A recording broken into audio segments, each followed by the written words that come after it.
Self-pity. It's something I've been struggling with my whole life. When I quit my career, the one I worked so hard to build for decades, I fell into a pit of self-pity. I felt like a failure and that I had lost something I shouldn't have let go. I second-guessed myself with all the choices I had made. I felt ashamed that I was suffering from burnout and fatigued. I felt sorry for myself. The words of my grandmother rang in my ears. Stop feeling sorry for yourself. It's ugly. I agreed. It was ugly. Ugly crying, ugly self-talk, ugly everything. This combination of thoughts and feelings culminated in feelings of being unworthy of a good life, because in my mind I hadn't earned it, and worthless as a person, a failure in the business world. It is a basic human condition to feel sorry for ourselves once in a while. We have all been there. I don't know about you, but I have had many a good cry feeling sorry for myself. But it is the action you take after that that really matters. In this episode, we will discuss this, and at the end, we will go over some steps you can take to get out of the self-pity spiral and retrain your mind to be more self-compassionate. This is the You Don't Own Me podcast, and I'm Juliana J. First off, our relationship to self-pity is mainly driven by societal constructs, shame, and how we've been taught to view self-pity. We often hear things like, he's wallowing in self-pity, stop feeling sorry for yourself, it's unattractive, as my grandmother used to say. For some reason, these societal constructs have bled over into our ideas of self-compassion, and we often confuse the two. While we all experience self-pity, it's important to recognize it, be aware of it, and move past it when it happens. So just for some clarity, according to the dictionary, self-pity is excessive, self-absorbed unhappiness over one's own troubles, whereas self-compassion is described as a way of relating to oneself with kindness, warmth, understanding, especially when suffering, failing, or feeling inadequate. We sometimes think that self-compassion is self-indulgence, but they're not the same. Self-compassion is a way you can treat yourself throughout your entire life. It's a constant, it's always there, and self-indulgence is fleeting. It comes and goes. You might buy yourself something very extravagant as a self-indulgent act, but then that act is over. Whereas self-compassion can be a way you treat yourself for your lifetime. One thing to get straight is self-pity is intimately tied to shame. So we can't talk about self-pity without talking about shame. Shame wants us to be small, silent. We feel uniquely alone in shame. We may self-criticize. We may be more critical of ourselves than we are of others. Self-compassion is the opposite of shame. Now remember, shame is a component of self-pity. It needs to be there for self-pity. Self-compassion is the opposite of shame. Research shows that people that write about an experience to which they felt shame, but they write about it through a lens of self-compassion, they are able to get over things more easily. This means when they're writing, they're concentrating on the fact that they're humans, that humans make mistakes, that as a consequence, they are not alone in this experience because there are many, many other humans out there who have made the same mistakes or will make the same mistakes or something very, very similar. They realize they aren't the only one who has ever had the experience. They aren't the only one who has ever fired or dumped or been yelled at or made a mistake. It happens to all of us. In changing this perspective, so you're not thinking of it as your unique experience, you're thinking of it as part of the human experience to which you are part of, you realize it's just a condition of being human, and it's not necessarily specifically and only about you. It's just about living here on Earth. What is self-compassion then? Is it possible to have self-compassion without self-pity? Yes, it is. Being kind to yourself can simply be a way of being, not something you do only when bad things are happening or something you feel shame about, but it's just a way you treat yourself at all times. Self-pity is a noun, it's a thing. Self-compassion is an action, it's something that you do. So you can end up really deep in self-pity simply because you don't have an action to move out of it. It's just a state of being. Applying self-compassion when you feel self-pity is a way out of those feelings of shame that are really what's making up the pity. Here are two expressions of self-compassion. One is accepting compassion. That means you accept yourself. You accept all the negative things that you've ever done, all of the things that have went wrong, all of the mistakes, and you're nurturing and kind to yourself, treating yourself like you would treat a friend or a loved one rather than being critical to yourself when things go wrong. It's just a way of accepting all of who you are. Self-parenting compassion is a way to reparent yourself, to protect yourself. In order to protect yourself, you do things like you have boundaries, you speak up for injustice, providing for yourself, doing what you need to do to be happy, finding ways to protect yourself from harm or situations that aren't favorable, learning about who you are and what you need, understanding that needs change and therefore sometimes boundaries change. Compassion is a motivation to alleviate suffering. We use it as a tool to alleviate suffering that we're feeling. So, in other words, self compassion is just being good to yourself. It doesn't have to be tied to only when you're suffering. As I said, it can just be your way of life that you apply all the time to yourself. But it really comes into play when something goes wrong or you're upset about something. Why is it so hard to give yourself compassion? What are the outcomes when you refuse to treat yourself with compassion? And what are the myths we tell ourselves about self compassion? These types of expressions that I listed above, accepting yourself and self parenting compassion, need to be balanced within a person. It is important not to be too rigid in your reparenting of yourself. Just like the typical parenting model, there needs to be boundaries, but also room to grow and learn. Boundaries change when things change. The boundary you have for a 5-year-old might be different than the one your 15-year-old has. Things change, your life changes. There is also a difference between accepting yourself and making excuses for your bad behavior. Accepting yourself means that you accept yourself, flaws and all. Even when you mess up, you don't hate yourself for it. You take action to fix things when needed. Accepting blame is a lifelong struggle for all of us. It's hard to realize we make mistakes. Sometimes we really struggle with that, but it is necessary to truly understand self-compassion. If you can't accept your mistakes or struggles or things that went wrong, it's very hard to understand self-compassion. Being able to recognize a mistake and still find compassion for yourself is an art we can all master. It just takes a little work, and we'll talk about those steps towards the end of this podcast. Often society makes us feel that we have to be on one side or the other.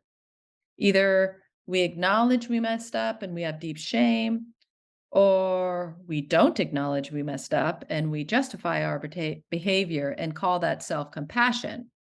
Neither of these things are healthy or reality. You often see people who are in the wrong somehow, but they have justified their behavior, and how they justify their behavior, they couch it as self-compassion, when really it's just not acknowledging that they've played a role. Self-compassion is not justifying bad behavior or acknowledging mistakes, but realizing we are only human. And of course, we're going to make mistakes. It's taking steps to fix the mistakes if it's possible. It's saying you're sorry when you need to say you're sorry. Self compassion is hard for most of us. We are conditioned to think that caring for ourselves is a weakness. Studies show that most people are compassionate to others, but not to themselves. In many cultures, we're raised to have compassion towards others, but not for ourselves. We are raised to believe that it's selfish if we care about ourselves. And that is not true. If we can't care about ourselves, it's really hard to care about others. Or sometimes people care so much about others, they don't give any care to themselves, and that can lead to burnout. Burnout happens when someone is only able to be compassionate to others, but not to themselves. So they don't have boundaries. They don't take care of themselves when they need to. They're too busy doing everything for everyone all the time. We also think self compassion is weak, but research says otherwise. What if we can give compassion to ourselves? What would that look like? We'd be more resilient. We'd be able to get over things more easily. We would learn more from the things that we do, and we would have a better self outlook. We'd have a better outlook on the future, and we'd feel better about ourselves. Soldiers who are able to express self compassion are less likely to have PTSD. People achieve more and allow when they allow themselves to make mistakes and learn. Sometimes we are taught that compassion will undermine our motivation, that we'll become lazy if we aren't using fear or feelings of failure to drive us forward. Research is very clear that the opposite is actually true. When we can see failure as a learning experience rather than feeling shame, we provide ourselves a space of self compassion where we view mistakes as learning tools and not defining characteristics of who we are. Trial and error allows us to feel that failure is a part of life. It's part of the human experience we all share, and we can all learn from it. We tend not to try new things or experience new things we might otherwise want to. We tend to be afraid of being a newbie at something because we have been taught to feel like failure is not a part of life and trying and learning is not a part of life, when actually in reality, that's how everyone learns everything. Self-compassion provides safety to learn and grow. If you're not willing to experience new things, you're shutting off all these opportunities to yourself, including the opportunity to learn. Our misgivings are related to shame because we feel that people won't like us if we aren't perfect all the time. If we have self compassion, we cut through that mindset and we're more resilient as a consequence. We don't need people to be constantly affirming us anymore. We have resilience and we feel more grounded in who we are. We're not always seeking that from the outside world. We don't always think if we do something wrong and we're not perfect all the time, everyone's going to hate us. You know, biologically, we are using a fear model with ourselves. When we are afraid, we go into this defensive mode, meaning if I make a mistake, I'm threatened. But if my friend makes the same mistake, that's okay. I don't feel threatened by that. We turn our defense mode inward to ourselves instead of using the defense mode of fight or flight. When bad situations occur, we're actually turning it inward on ourselves. We're using this fear model to be in defense mode so that we don't make mistakes and we freeze and we get stuck and we're isolated or we tear ourselves down. We are often not as critical with others because we find it easier to care for others than it is to care for ourselves. So whereas we've turned this fight or flight inward on ourselves and we make a mistake, but then our friend makes exactly the same mistake, we are perceiving those two mistakes completely differently. Our friend may get all this compassion from us, but if I make the mistake, I'm self-critical, you know? That's what I'm talking about. We just turn that inward and we become aggressive with ourselves when we make a mistake rather than compassionate. Instead of having this self critical perspective, when we feel that happening, you make a mistake, you've started to be self critical, you stop, you notice that you are being self critical and that it's coming from inside of you. It's that defense mode turned inward. It's not coming from the outside. Then you can say no to yourself. I don't do this anymore, and break the pattern and replace it with what would be something more compassionate to think. It takes some finesse and some time, but it's really an exercise worth doing. I want to also impress on you that if a person is raised with an insecure attachment, they feel that their needs aren't worthy of being met. This can be critical parents, teachers, critical authority figures in their lives. Early trauma history is another reason. Parents are supposed and caregivers are supposed to keep us safe. But if they don't, when we're little, the signals get crossed. Being cared for and being threatened get mixed up. And as a consequence, self care can kind of feel scary. And this is where you really have to kind of listen to yourself, because self-care could feel triggering to some people depending upon their past trauma. And realizing that within yourself, that it's because those signals got mixed up. You know, this person that was supposed to take care of you and keep you from harm didn't do that, or expected you to be the one that soothes yourself. And in doing so, those signals get crossed. And so being cared for can be just as scary as something threatening. I want to just say a few words about shame. Shame is unpleasant. Being devalued by a group is very hard. We feel shame for no reason. Shame is mostly about social devaluation. Let me say that again. Shame is mostly about social devaluation. It's about what you think other people think of you. Research on shame has connected family history. So if your family history has always been critical or judgmental about a certain thing, and you either are that thing or do that thing or enjoy that thing or whatever it is, you can feel all this shame about it because you know your family wouldn't approve. So this would apply to a lot of lifestyle choices people have. Being queer, it can be having a job that nobody else in the family has, and when they have expectations, you'll be an engineer, but you're going to be a photographer, something like that. You know, it's going against these family belief systems or values where the family have been critical about or are judgmental about. And so you feel shame towards who you are as a human being simply because you're embodying that thing that they're criticizing, if that makes sense. We are not born into shame.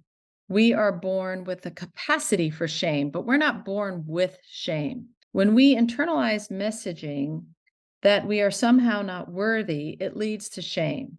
We feel prone to feelings of shame. Shame is not our fault. Shame is a result of how parents, caregivers, and the culture has treated us. Exactly what I was saying about the family perspectives. So, shame, we aren't born with that. We cultivate it from what we learn as children. Shame eventually equals self hatred, because if you feel ashamed of who you are, it's very hard to love yourself. But one of the things you might experience is anger can be a mechanism to avoid shame and self hatred. When you're angry, your anger will override the sense of shame. about something. Maybe something didn't work out, maybe somebody said something that made you feel inadequate, whatever the situation may be, maybe somebody cut you off in traffic. That immediate anger circumvents your feelings of shame because shame has become this running force in your life. If you're feeling inadequate, you have self-hatred, you have a lot of shame. So anger will circumvent that so you don't have to feel the shame because shame's very painful. So you get angry at everything instead of thinking like, oh, was it my driving that caused that? You immediately get angry at the other person. You're not looking at the situation outside of yourself. You're trying to stay away from your shame. So that's how you're perceiving things that happen around you. You're not perceiving them as things happening outside of you. Here is a fun fact. You can feel ashamed of your own shame. Say, for example, and I can relate to this very easily, um, if your lifestyle is not the accepted model, you grow up with a sense of shame, right? And then you grow up and you go to college or whatever, and you find your people. And then you can feel ashamed that you're ashamed of who you are because your people are not necessarily ashamed of it. In fact, they are celebrating it, something like that. Guilt is a feeling that you have when you feel bad about something that happened and you're working to repair it. So when you feel guilty, you feel like, oh gosh, I really messed up. I really messed up at work. I need to go fix that. Shame is feeling bad about yourself. It's self-focused belief that directly affects your feelings of worth. So when you feel guilty about something, oh, I feel really bad. I did that. I need to go fix it. That's different when you feel shame. Shame is a feeling about self. It's self-focused. Your guilt can be about something that happened. That's not necessarily yourself. That's this thing that happened. But shame is turned inward. It's self-focused. It directly affects your feelings of self-worth. Shame doesn't have to be part of you. If you cultivate a deep sense of shame, you're cultivating a deep sense of unworthiness. And that has to do with how you believe others see you. It's born out of being judged and criticized. I am ashamed of myself, not of the things that I did. You are hyper-focused on imagining what other people think of everything you do. You imagine being judged and criticized all the time for everything you do, and that people are just hyper vigilant at watching your every move and criticizing and judging it. Now, I want to stress that the myths, deeds of others have taken residence within us. The misdeeds of others have taken residence within us. We have to let the things that have happened to us in our lives become just that. What we tend to do is we have let the things that have happened to us in our lives become who we are, rather than seeing them as things that happened. Other people chose to do that, whatever it was. If it's a misdeed of others that we have decided is part of us, rather than just somebody doing something that they weren't supposed to. Identify those misdeeds, write them down, acknowledge them as the deeds of others. They do not define you. They define someone else. They do not live with us. We have free agency to be ourselves and not what others have tried to define us as. So I want to go into this just a little bit more. The misdeeds of others have taken residence within us. This means we have let the bad deeds that others have done become part of who we are, rather than just seeing them as things that happened, that other people chose to do. In order to heal those things, one of the steps can be to identify these misdeeds and to write them down and to acknowledge them as the deeds of others, not of you, to acknowledge that they don't define you, they define someone else. They do not live with you. We have free agency to be ourselves. We do not have to be defined by others. How do we find compassion and love and reduce the feelings of self-pity and shame? Well, that's one thing. Identify these misdeeds of others. Write them down. Acknowledge that they are not yours. You don't own them. Wishing to be loved is the motivation behind shame. We wouldn't feel shame if we didn't want to be loved, because remember, shame is tied to how we perceive other people are perceiving us. Shame is an expression of the human condition to be loved. Forgiveness is one of the cures, but only when you're ready to forgive. And that's a whole nother podcast. I did an early podcast on that. I'm going to do another one on that, but I'll link the early podcast as well. Self-acceptance is another. We struggle to know when we truly have accepted ourselves, or are we just saying that we are? Self-acceptance takes hard work. You have to work at seeing the beliefs that do not serve you and tell yourself you don't think that way anymore. Beliefs like, I'm not good enough, I'm stupid, I'm fat, I'm unlovable, and so many more. When you hear your internal voice saying that, stop it. Say to it, no, I don't think that way anymore, and replace it with a compassionate thought, such as, I'm still learning, I'm fine just as I am, I'm worthy. It is hard work, but you can do it. Another thing, all of your identities are worthy, even the ones overlooked by others. Your identities that are hidden, that you don't share with everyone, they want to be lived. Embrace all of who you are, the good, the sad, the happy, the mistakes, the love, even the things you struggle with hating. Say to yourself, I'm human, I make mistakes, I'm happy, I'm sad, I'm mean, I'm nice, just like everyone is. Accepting that you need love is the first step. Society has trained us to believe that we don't need love, but it's not true. We are biologically predisposed to want to be loved. We are all yearning for love. To survive and thrive, we need to be loved. Being loved is the driving force of everything we experience, everything we do, all the thoughts we feel about ourselves. And if we can't love ourselves, we can't move past shame. What do you do about it? What do you love about yourself? Write it down, make a list. Read it aloud every day. Add new things when new things present themselves. Look in the mirror every day and say, I love you. I know it sounds silly, but do it. It's powerful. I promise you. Write yourself love notes. Like, dear me, you look really good today. That color is your color. Or you could be like, dear me, you handled that question at work really well. I'm proud of you. We can be human and feel shame, but be free from the grip of shame by changing our relationship to it. When we start being kind to ourselves, giving ourselves some things we would give a loved one, love, compassion, forgiveness, sweetness, laughter, the shame story, I suck, I'm bad, starts to be less meaningful. It will play in your head less and less often.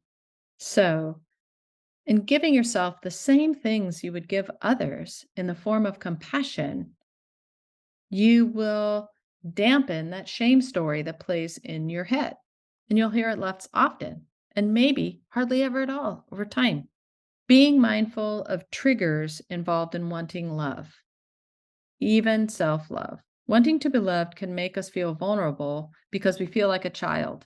To say we want to be loved makes us think about all the times we weren't loved and we wanted to be. Finding self-compassion heals when you can see these times you weren't loved and you can look at them with compassion. We can reparent ourselves, as I mentioned earlier. We can say that this was an action of another. It isn't your truth. It's simply an action of another. So if someone ever made you feel unloved or you weren't loved, that was an action of another. It isn't your truth. What does self-compassion for shame look like? Recognize when shame happens. Name it. Oh, say something like, "Oh, this is shame. Oh, I'm feeling shame right now over this, but I should really just be labeling it, you know, label it as an emotion of some kind. Recognize it when it happens and name it. Oh, this is shame. I'm feeling shame right now. What else could I do besides feel shame right now?" Respond to the shame with kindness and compassion. I'm human. I make mistakes. Can I fix this? Can I do something about this? What can I do? Show compassion to others. The echoes of these conversations change how we talk to ourselves and others. If we show compassion to other people, we can use that same language to ourselves. So if you say to somebody else, "Oh God, don't worry, it's all right. Everyone makes mistakes. This is easily fixable." When you make a mistake, say the same thing to yourself. Take time to do these self interventions I just listed. Realize you'll have setbacks, but keep moving forward.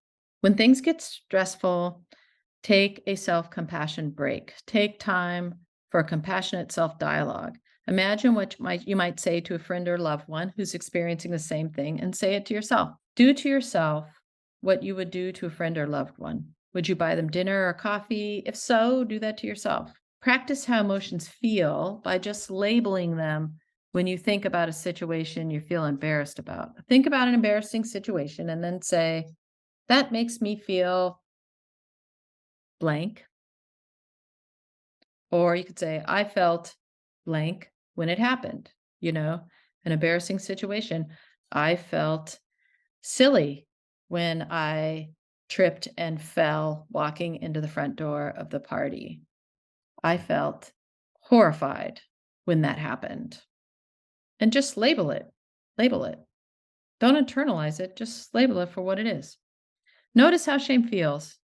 And I don't mean in your mind, I'm talking about in your body. Do you feel it in your stomach? Do you have numbness? Do you feel hot? Do you feel cold? Do you notice if you feel safe or you feel fearful or you feel like a fight or flight situation? Do you feel stupid? Do you feel worthless, messed up? These are not facts. These are just beliefs you have about yourself that you made up. Recognize that these are not truths, just beliefs you have. And the beliefs aren't true and you can change them. Do you ever feel isolated and alone? Shame does that to you. Remember the truth that everyone feels this or something similar, and everyone feels shame and embarrassment. It's part of being human. Most people feel this way. It's human. It connects us to others, not separates us from others. You feel a need to be loved, taking the shape of shame or embarrassment. Bring kindness to yourself. Express kindness. And put your hand on the spot where you feel the shame. Put your hand on your heart. Hug yourself. Think of the people you feel compassionate about. It could even be a pet. Imagine this person being kind to you. The kindness in their eyes. What words of kindness would you most likely hear? Really feel the need to be loved.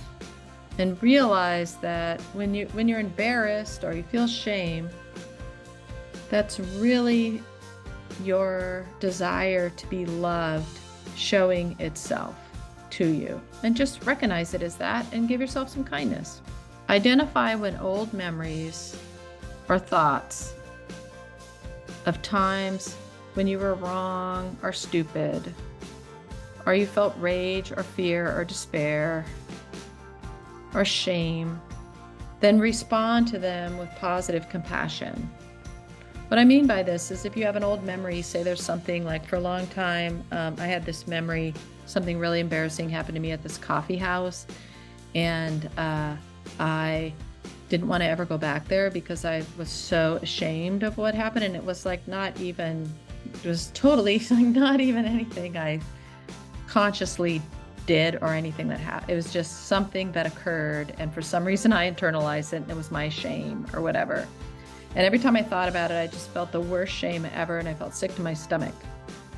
So Instead of letting that old memory live in that way in my body, what you would do is recognize it and recognize those, like, oh my gosh, yes, I remember feeling such shame, feeling so embarrassed, feeling unworthy, feeling dumb.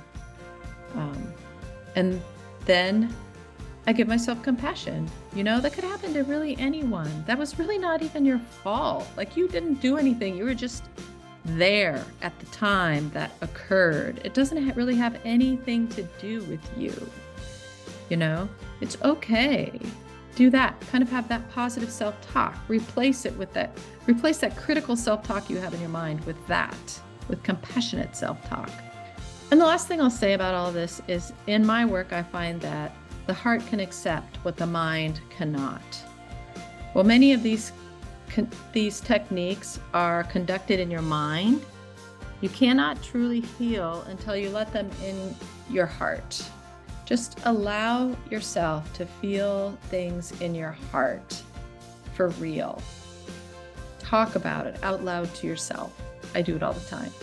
And just really allow. One day you'll feel it in your heart, and then you'll know. And it'll be amazing, amazing. So try these things out. I'll list them all in the description below, so you'll have them all bullet pointed out. Let me know how it goes. Know that I love you, and know that I support you. I care about you. See you next time.